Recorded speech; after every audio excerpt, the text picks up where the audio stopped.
Bonjour et bienvenue sur cette 10e capsule sur la conception et la fertilité. Alors, pour parler de conception, c'est important de considérer plusieurs étapes. En général, le corps est capable de concevoir quand il a atteint une maturité physique, donc en général après l'adolescence. Je vis dans une région où il y a un des plus hauts taux de fertilité en bas de 18 ans. Et l'on comprend très vite en prenant soin de ces personnes combien la capacité de concevoir sur le plan physique est largement insuffisante pour pouvoir élever un enfant et lui apporter ce dont il a besoin. En effet, il faut être capable de concevoir sur le plan émotionnel, sur le plan mental, sur le plan spirituel.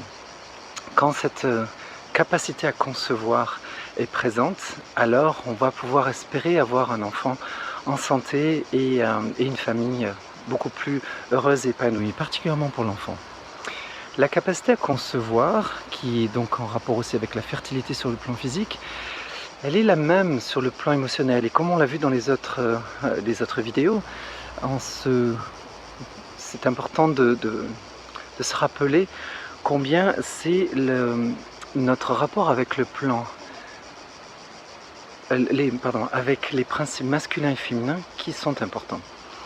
Sur le plan physique, pour concevoir, ça prend un principe masculin et un principe féminin mature, donc ce qu'on peut appeler mature, donc on pourrait dire qui a atteint un certain niveau de développement.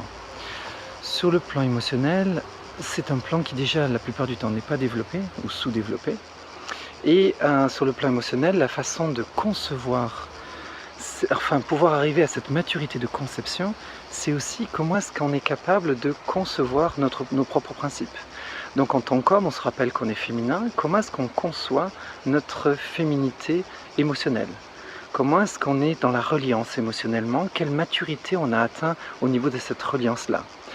Pour les femmes, quelle capacité de dynamisme, de mobilité, de motricité, de vie, de pénétration la femme a atteint sur le plan émotionnel? Quelle est sa maturité émotionnelle? Sur le plan mental, comment l'homme a cette motricité intellectuelle, cette capacité à faire rire, à mettre du champagne dans l'eau plate, dans les idées, à être intense, à amener des éléments qui dynamisent le plan mental. Pour ce qui est du plan spirituel, là l'enjeu est encore différent. On se retrouve avec une recherche de qu'est-ce qui est ce qui va pouvoir au niveau par exemple disons féminin, on va le prendre à ce niveau là qui est plus simple, quelle est la maturité que la femme a atteint dans sa motricité spirituelle, sa capacité à pouvoir pénétrer le monde spirituel, à amener la lumière dans la matière. Comment est-ce qu'aussi elle considère l'homme mais à un autre niveau? Comment est-ce qu'elle le considère comme un prince, comme un prêtre, comme un roi, comme un empereur, comme un être doué de potentiel? Comment est-ce qu'elle admire? Comment est-ce qu'elle l'estime? Est-ce qu'elle voit l'homme comme un animal reproducteur, un pourvoyeur, ou est-ce qu'elle voit l'homme comme un enfant de Dieu, si on le prend sur le plan spirituel, un fils du Père Céleste, un frère, un esprit? Ou bien est-ce qu'elle le voit comme, simplement sur le plan physique, émotionnel ou mental? Donc, est-ce qu'elle a atteint cette maturité spirituelle-là? Pour l'homme, est-ce qu'il a atteint sa maturité spirituelle dans sa connectivité? Est-ce qu'il a développé l'art de la contemplation, de l'extase? Est-ce qu'il est en capacité d'être en émerveillement devant la nature et particulièrement bien sûr devant la femme? Est-ce qu'il est capable de pouvoir voir la femme comme une reine, une princesse, une reine, une âme, une beauté, un joyau? Où en est-il dans sa considération de la femme, mais sur le plan spirituel? Quelle essence, quelle perception a-t-il d'elle? Est-elle un être à part, un être qu'il faut chérir, un être qu'il faut servir au sens le plus noble du terme, comme un chevalier qui sert sa princesse? Et encore, des images, on pourra en trouver de mille et une sortes selon les cultures, selon les repères que l'on obtient, mais est-ce qu'il est dans le service de l'âme de l'autre? Ou bien est-ce qu'il la considère pour se servir et se faire servir par elle? Là, on rentre dans une maturité de conception spirituelle. Et bien sûr, sans ces 4 niveaux de maturité, la conception va être que très partielle. Et bien sûr, les conséquences au niveau de la santé vont s'en ressentir. On aura une santé éventuellement physique, mais encore, c'est pas sûr. Peut-être émotionnelle, peut-être mentale, peut-être spirituelle. Bien sûr qu'en se développant, tout être humain est capable de résilience et donc capable de se transformer, d'évoluer.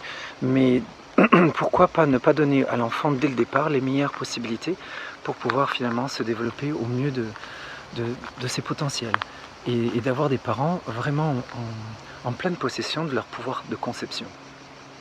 Là, on va rentrer sur un domaine peut-être sur le plan physique, sur les problématiques qui touchent le plan physique, particulièrement chez l'homme. On est sur un problème de azoospermie en ce moment, on manque de spermatozoïdes chez les hommes, et on sait que les principaux facteurs de diminution au niveau du spermogramme, enfin de spermatozoïdes littéralement, sont multiples, bien sûr, comme beaucoup de choses dans le plan physique, il y a de nombreuses causes, mais deux émergent qui sont très importantes.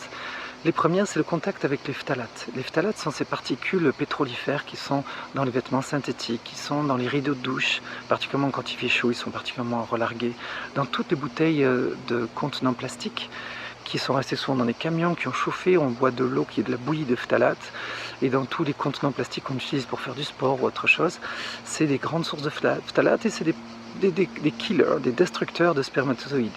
Donc ça déjà, dans un monde qui est extrêmement plastifié, c'est vraiment très dérangeant pour la quantité de sperme dans le sperme humain. Le deuxième point, c'est les glyphosates. Ces fameux glyphosates, on en a déjà parlé précédemment, qui sont donc ces désherbants, pesticides, et, bon, en tout cas ces combinés qu'on retrouve, qui sont obligatoires dans toutes les cultures avec OGM, et qui sont de toute façon même dans les jardins publics, qui sont partout, les villes les utilisent en grande quantité, ils sont envoyés par les avions sur les champs, donc on est extrêmement exposé dans notre nourriture et dans notre environnement à ces glyphosates qui sont des perturbateurs neurologiques, endocriniens, biologiques, enfin biologiques dans le sens même au niveau de la fertilité, qui sont des plus gros perturbants et qui, quand je vous rappelle, qui seraient selon les dernières études, responsables de la plupart des problèmes de spectre autistique, et on envisage même, étant donné leur grande quantité, en 2025 d'avoir un enfant sur deux qui serait dans un spectre autistique. Ça, c'est très très alarmant, et c'est très alarmant quand on voit la chute de fertilité chez l'homme avec déjà ces deux éléments-là. Donc manger bio, porter du coton biologique, organique, pour essayer d'être dans un environnement le moins pollué par ces choses-là. Déjà, ça serait au moins un bon élément. Ensuite, bien sûr qu'il peut y avoir des problèmes transgénérationnels, des interdits qui sont transportés dans notre génétique, où avoir un enfant égale danger, et ça peut être considéré comme un interdit, et il y a toutes sortes de lois dans la transgénération, dans la compréhension du monde du transgénérationnel, qui peut exprimer parfois certaines fausses stérilités. J'ai tendance à ne pas croire à la fertilité, étant donné ma pratique, qui s'est surtout développée sur justement les soi-disant stérilités. Ça peut arriver, mais c'est exceptionnel bien par rapport à tout ce que j'ai pu rencontrer de cas qui étaient condamnés en stérilité. Donc renseignez-vous, il y a énormément de choses à faire pour se libérer de ces problèmes-là. Chez la femme aussi, on peut avoir en fait des examens gynécologiques absolument normaux, mais on peut avoir un sang qui est sous-oxygéné, qui empêche l'embryon de s'accrocher. On peut avoir énormément une toxicité qui vient d'une hyperacidose, qui est minime, mais qui empêche l'embryon de rester accroché aussi. Donc il y a plein de facteurs à considérer au niveau des intoxications, métaux lourds aussi, ça c'est un autre élément, et souvent je conseille aux couples de faire une chélation. C'est une cure d'hypervitamine qui ont la propriété de s'unir avec les métaux lourds dans les artères, dans les nerfs, particulièrement dans le système nerveux, et d'entraîner ces métaux lourds à être éliminés. Et il faut faire bien attention à le faire correctement avec un naturopathe ou un médecin qui est au courant, pour faire une bonne chélation sans détruire sa flore intestinale. Voilà, ça c'est pour quelques petites touches sur le plan de la fertilité. Mais ensuite, après, bien sûr, il y a le côté de la fertilité sur le plan émotionnel. Certaines émotions peuvent bloquer littéralement le processus de conception.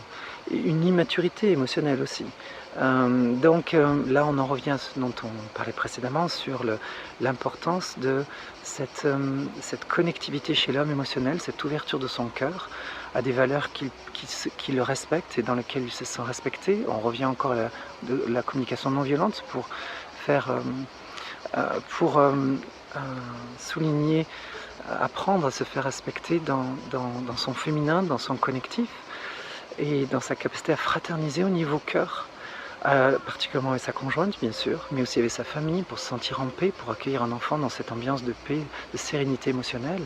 Chez la femme, c'est toute cette maturité à devenir une gentlewoman ou gentleman émotionnel, puisqu'elle est masculine dans le monde émotionnel, et être capable de pouvoir utiliser des mots gentils, de contrôler, maîtriser sa tendresse, sa douceur,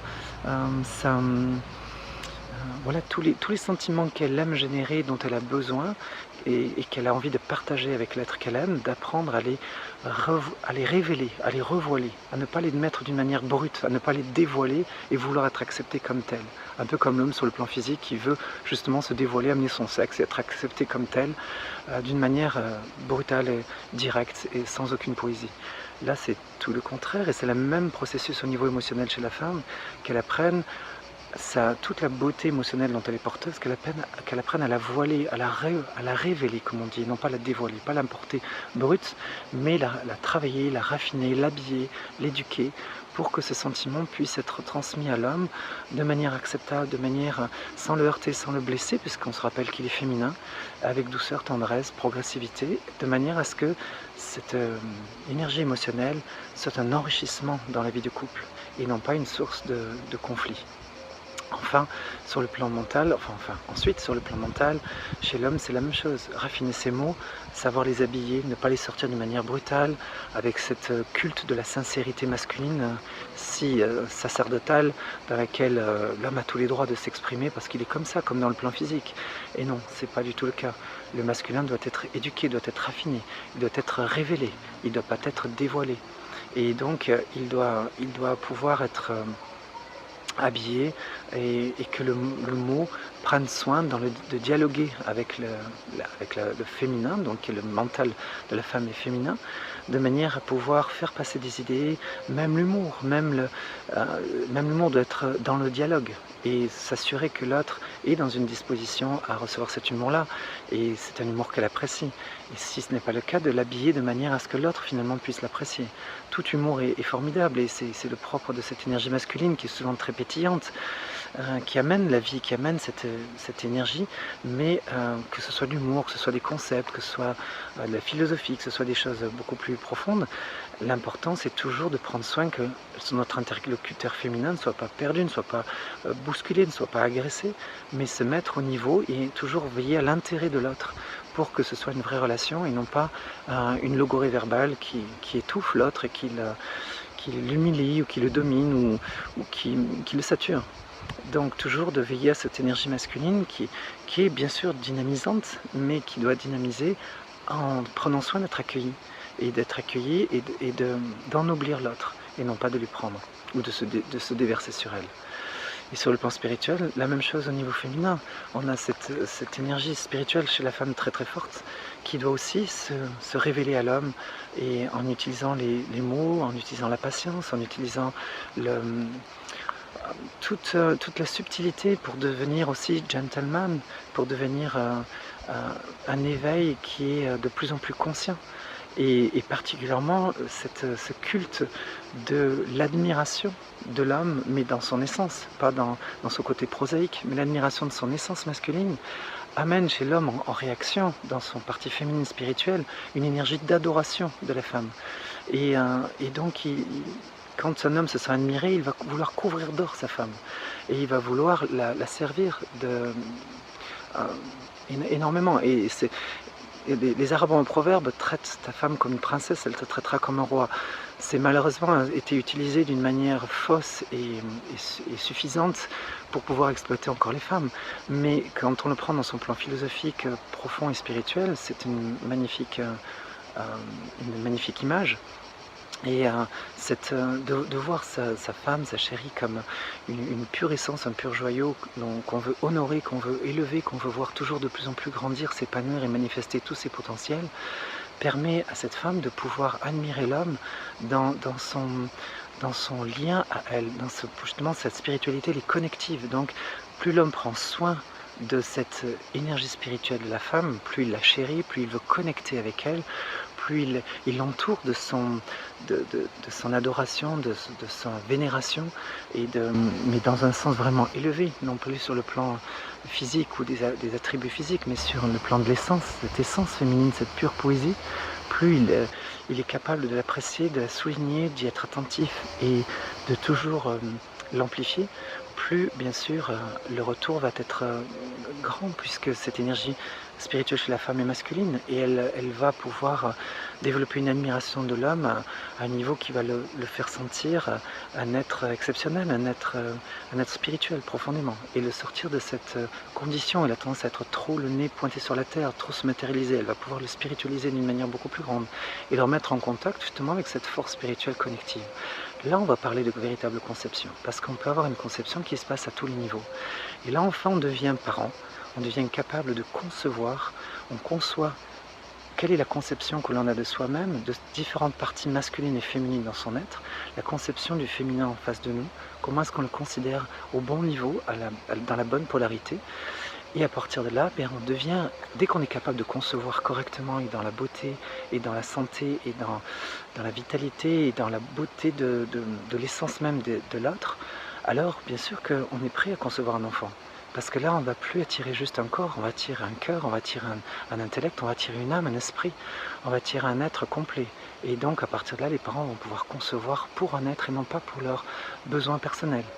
Qu'on ne soit plus un enfant pour aider à la ferme, pour aider au travail, pour combler un vide affectif, mais parce que déjà on se conçoit d'une manière noble et bienveillante, on conçoit son conjoint de cette manière-là. Alors bien sûr, concevoir un enfant, ça devient une merveille, ça devient lui-même un pur joyau qu'on demande à attirer et accueillir, et on en devient comme manifestait le poète...